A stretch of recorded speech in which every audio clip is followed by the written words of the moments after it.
नमस्कार, मैं हूं नूपुर सिंह। आप देख रहे हैं मी मीडिया न्यूज और वक्त हो गया है आज सुबह की सभी ताजा तरीन खबरों का। 3 दिनों के दौरे पर गुजरात पहुंची राष्ट्रपति द्रौपदी मुर्मू ने द्वारकाधीश मंदिर में दर्शन और भारतवासियों की सुख शांति के लिए प्रार्थना की। प्रधानमंत्री मोदी ने 24,000 करोड़ रुपए की पीएम धन धान्य कृषि योजना की शुरुआत की। इस योजना का उद्देश्य सिंचाई सुविधा बढ़ाना, फसल उत्पादकता को बढ़ावा देना और किसानों को ऋण प्रदान करना है। कांग्रेस नेता सोनिया गांधी ने दिवंगत आईपीएस अधिकारी वाई पूरण कुमार की पत्नी को पत्र लिखकर दुख जताया है। उन्होंने कहा कि पूरण कुमार की मौत दिखाती है कि सत्ता में बैठे लोगों को पूर्वाग्रह वरिष्ठ अधिकारियों को भी सामाजिक न्याय से वंचित कर सकता है।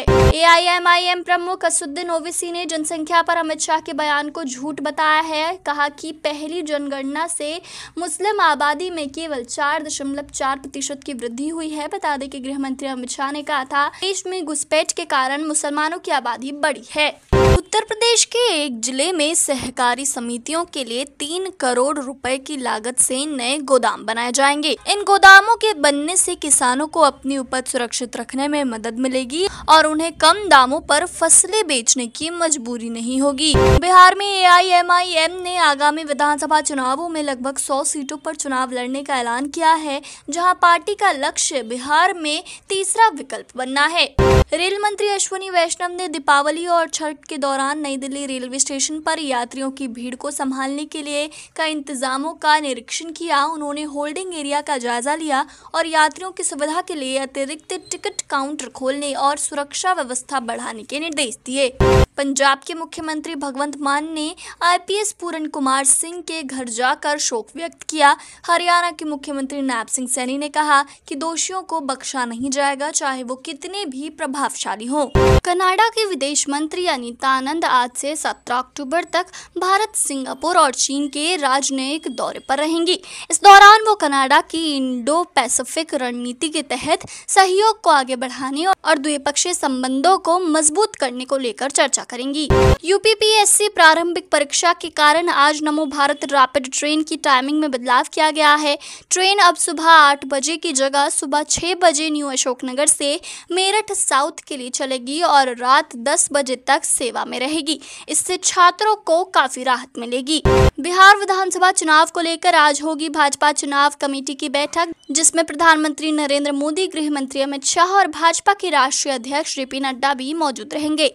इस दौरान बीजेपी अपने उम्मीदवारों के नामों पर अंतिम मोहर लगा सकती है। बिहार में विधानसभा चुनाव को लेकर महागठबंधन भी अपने घटक दलों के साथ सीट शेयरिंग पर सहमति बना चुका है, जहां आरजेडी और कांग्रेस द्वारा आज अपने प्रत्याशियों के नाम का ऐलान किया जाने की संभावना है। बिहार की राजनीतिक गलियारों में इन दिनों एक बड़ा उलटफेर होने की संभावना है। रिपोर्ट्स के अनुसार राष्ट्रीय जनता दल ने केंद्रीय मंत्री पशुपति कुमार पारस और उनकी पार्टी राष्ट्रीय लोक जनशक्ति पार्टी को अपने दल में विलय करने का प्रस्ताव दिया है। इस महत्वपूर्ण पेशकश पर विचार करने के लिए पशुपति पारस ने आज पटना में अपनी पार्टी की एक आपात बैठक बुलाई है।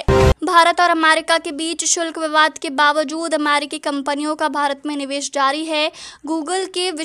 गूगल ने विशाखापट्टनम में डाटा सेंटर के लिए $10 अरब का निवेश करने का फैसला किया है।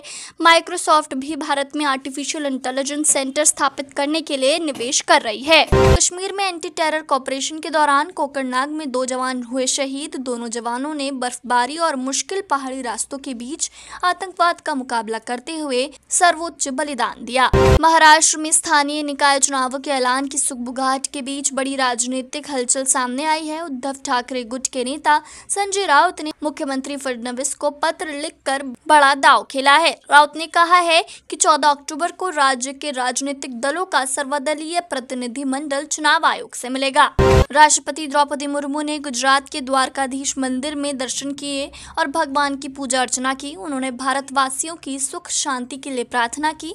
मंदिर पहुंचने पर उनका स्वागत किया गया और उन्हें उपहार भेंट किए गए। राजस्थान के नागौर से सांसद हनुमान बेनीवाल एक बार फिर से राष्ट्रीय लोकतांत्रिक पार्टी यानी आरएलपी के राष्ट्रीय अध्यक्ष बन गए हैं। नागौर में हुई आरएलपी की आम सभा में इस बात का ऐलान किया गया। उत्तराखंड के लगभग 17,800 किसानों को प्रधानमंत्री किसान सम्मान निधि पर रोक लगने से निराशा हुई है। भूमि रिकॉर्ड में गड़बड़ी के चलते कृषि विभाग ने यह कदम उठाया है। किसानों को नोटिस जारी कर स्पष्टीकरण मांगा गया है। झारखंड के पश्चिमी सिंहभूम में माओवादियों ने आईईडी ब्लास्ट किया, जिसमें सीआरपीएफ का एक जवान शहीद हो गया और 2 अन्य घायल हो गए हैं। घायल जवानों को अस्पताल में भर्ती करवाया गया है। छत्तीसगढ़ सरकार की महतारी वंदन योजना अब सियासी घमासान का केंद्र बन गई है। इस योजना से लगभग 5 लाख महिलाओं को लाभार्थियों की सूची से हटा दिया गया है, जिस पर कांग्रेस ने सवाल उठाए हैं। मध्य प्रदेश की स्वास्थ्य व्यवस्था पर गंभीर सवाल उठ रहे हैं, जहां मुख्यमंत्री मोहन यादव एक तरफ दक्षता की बात करते हैं, वहीं दूसरी ओर राजधानी भोपाल में लाखों की मोबाइल ड्रग टेस्टिंग लैब कबाड़ में सड़ रही है।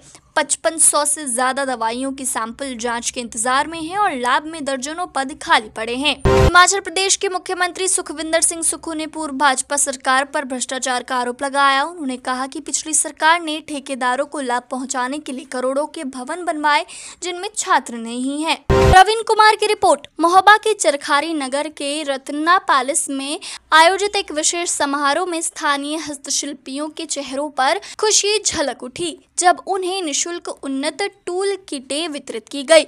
यह कार्यक्रम विकास आयुक्त, वस्त्र मंत्रालय, भारत सरकार के सहयोग से प्रतिश्रेष्ठ stone carving producer company limited Mahoba द्वारा आयोजित किया गया था। दोस्तों, मैं देख पा रही हूँ कि आप में से काफी सारे लोगों ने इस वीडियो को लाइक कर इस पर कमेंट किया है, लेकिन कुछ लोग अभी बाकी हैं। आप किस चीज का इंतजार करें? इस वीडियो को जल्दी से लाइक कर इस पर कमेंट करें। तो इतिहास सभा की ताजा तरीन खबरें, ऐसे खबरों में बने रहने के लिए चैनल को सब्सक्राइब करें, वीडियो को लाइक करें और ज्यादा से ज्यादा शेयर करें, ताकि आप और आपके जानने वाले रह सके देश और दुनिया की तमाम खबरों से अपडेट।